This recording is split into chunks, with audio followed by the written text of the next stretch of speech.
Enoma and welcome to our reaction to the Imperials, and we're going to react to the song Eagle Song. It's a request by our patron David C. Let's get started with it. So first time listening to this song for both of us. Let's get started.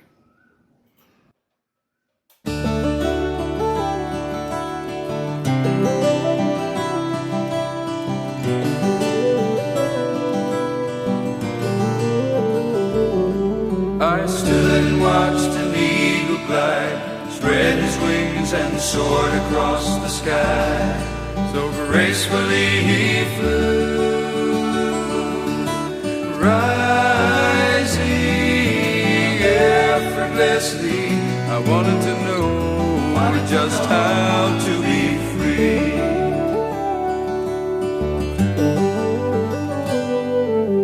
Tiny fingers curled round mine, perfectly formed, newborn, the image of two, infinite mystery. I wanted to know where life comes from, what human intellect can sway must be explained away. Earth, wisdom, religions of men search without end to fill the spirit house within. Simplicity of God somehow escapes man.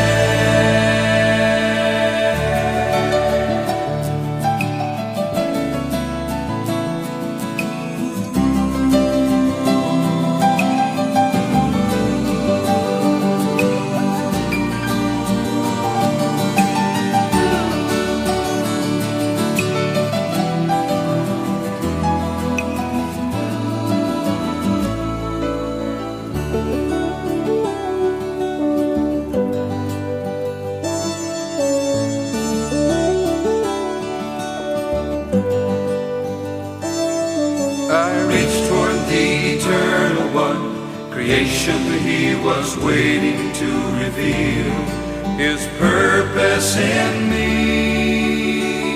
He said, this is where life begins. I made your spirit to glide on the wind. Come, let's fly.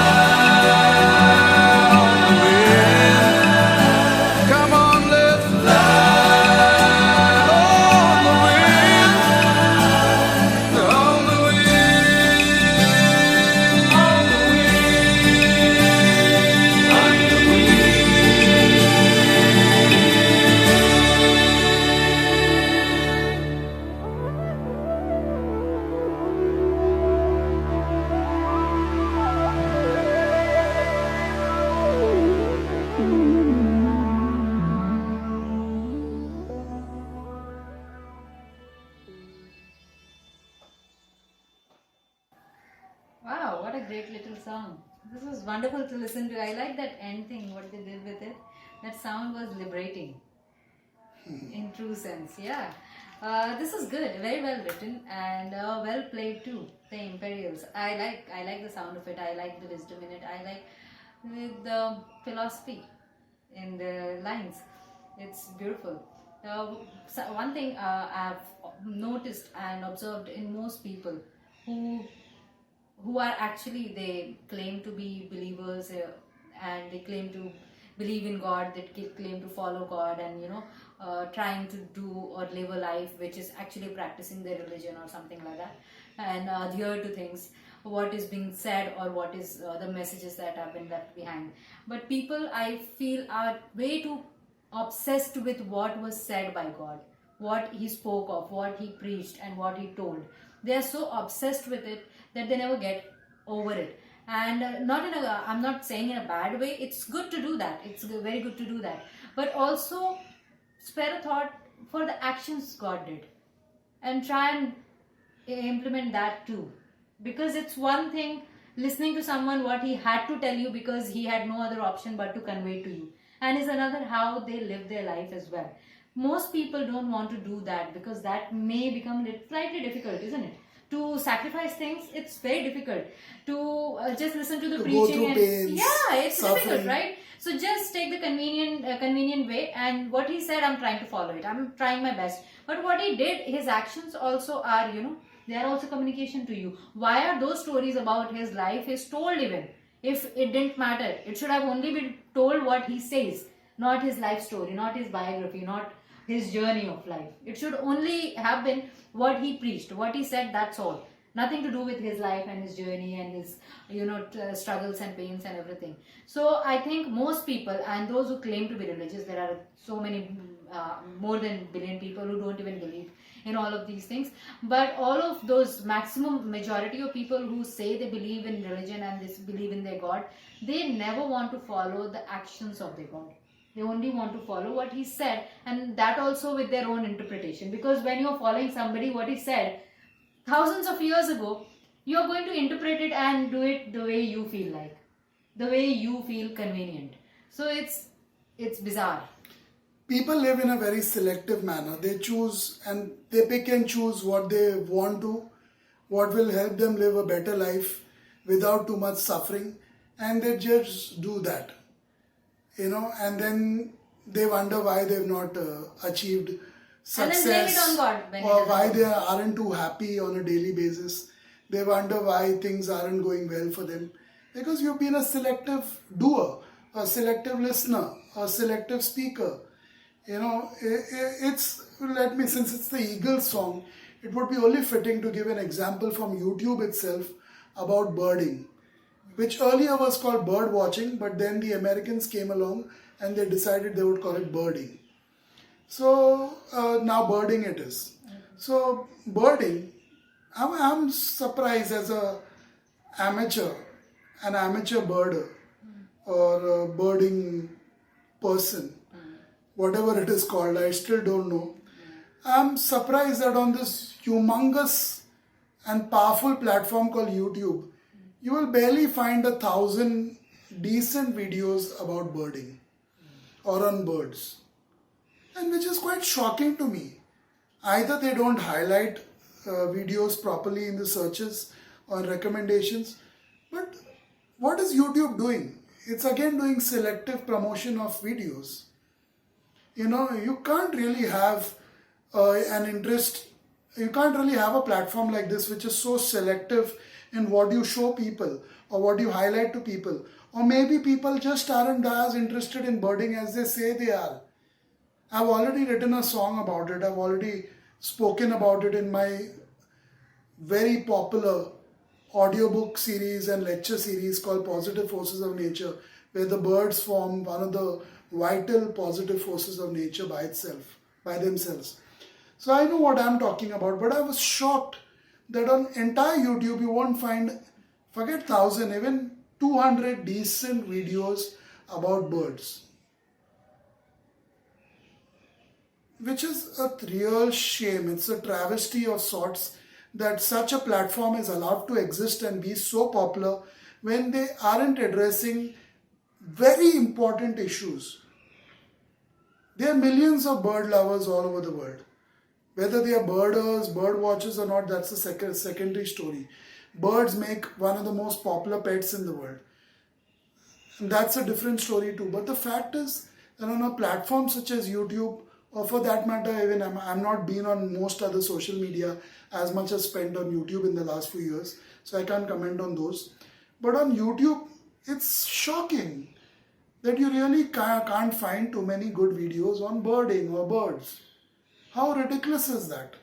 What is the CEO of YouTube doing about it? What are the executives at YouTube doing about it? Nothing. Because they're very happy rolling in the mullah by just doing selective things and showing selective things to people, no matter whether they are interested in it or not. I will share a story very quickly because I don't want to make it like a lecture. And most people see it as lectures anyway when I speak like that. But once I was walking down the street with a friend, and I used to go out a lot, in the good old days. Of course, now I've realized how important those moments were in my life. So I used to go out a lot when I was working in my classes, my class business, I used to take classes and have an office and everything. So I would go out a lot exploring our city and exploring, learning about things as a student of life. So when I would go out with my friends, mostly I would go with a friend or two, or even three. We would go, usually one friend, because I would go on my scooter. So if I was not going alone, I would go with someone else who would come with me behind. Maybe we would do two things at one time. He or she had some work to do, so I would love to take them along, take them on my scooter to whichever place they wanted to go, because I could also see the new place or learn something new. Long story short, when I used to go out one day, there was this particular friend of mine. We were walking down a very crowded street in South Mumbai, South Bombay at that time. Walking down a very crowded street, and all of a sudden she said, I can hear a sparrow. And I said, out of all the things that were going on at that time, she could hear a sound of a sparrow. This was around 97, 98 I'm talking about. 1997, 98. So there were a lot of taxis, the yellow and black cabs, traditional cabs of Bombay at that time. There were a lot of hustle and bustle of the city, people doing their thing, talking, walking, lots of things happening on that street. You know, it's a place called Kalagoda.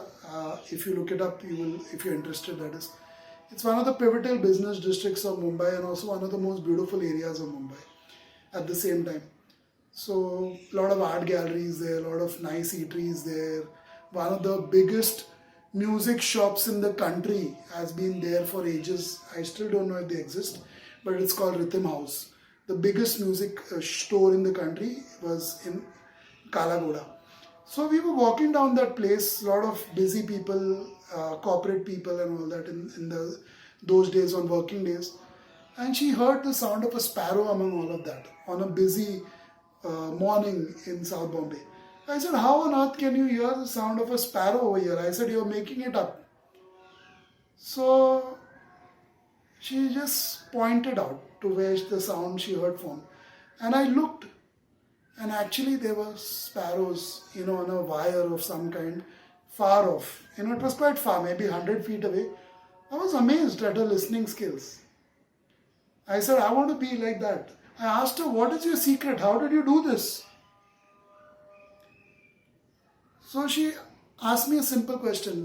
Savio, what is one thing on your mind right now, more than anything else in the world? I remember this so well, that's why I'm sharing it with all you guys. I hope you appreciate this sharing. You all usually don't, but I hope you appreciate the wisdom of hers in this one. It's not about me, it's about her. So she said, Savio, what is the most important thing on your mind right now? And it was nearing afternoon time. We had traveled a lot. I was sweaty, I was hungry. I felt like having a drink to refresh myself, feel better. So I said the most important thing right now is to have a masala dosa. You know, this huge, in Kalagoda there's a very nice place. It's called Shiv Sagar. It's towards Kulaba. There's this place where it serves one of the best masala dosas in the world. So this huge, paper thin, crispy masala dosa with the masala, which is an aloo bhaji, very tasty aloo bhaji, which has fried onions, boiled potatoes which are fried, tempered with mustard seeds, and some curry patta or curry leaves, and few other secret ingredients of Shiv Sagar. It's all fried nicely and served inside that paper thin crispy dosa. So I thought, that's what I want right now. So she said, if that is what you want right now, you will be maybe 50 to 100 feet from Shiv Sagar. When we get close to it, just listen. And you will hear them. You will feel like you can hear that dosa being made inside, or how it feels, when they make. Because they make it right in front of you, in those days at least. They used to make it right in front of us on a huge open air counter, just outside the restaurant. Huge open air counter which would be covered with plastic sheets in the monsoons or some kind of covering. But that open air counter, so you could actually hear the crackling, frying sounds of the dosa as well as that mixture being tempered with those mustard seeds and curry leaves and other spices. And how true it was, When we came close to Shiv Sagar, it was maybe around not exactly 50 to 100 feet away, but around 20 to 30 feet away, I could actually listen. I could see them, that's a different thing, but I could actually listen in the busy sounds of Kala Ghoda and Kulaba, could actually listen to them making the masala dosa. Bottom line is, when you're truly interested in something, that is what you will see, listen, feel and experience.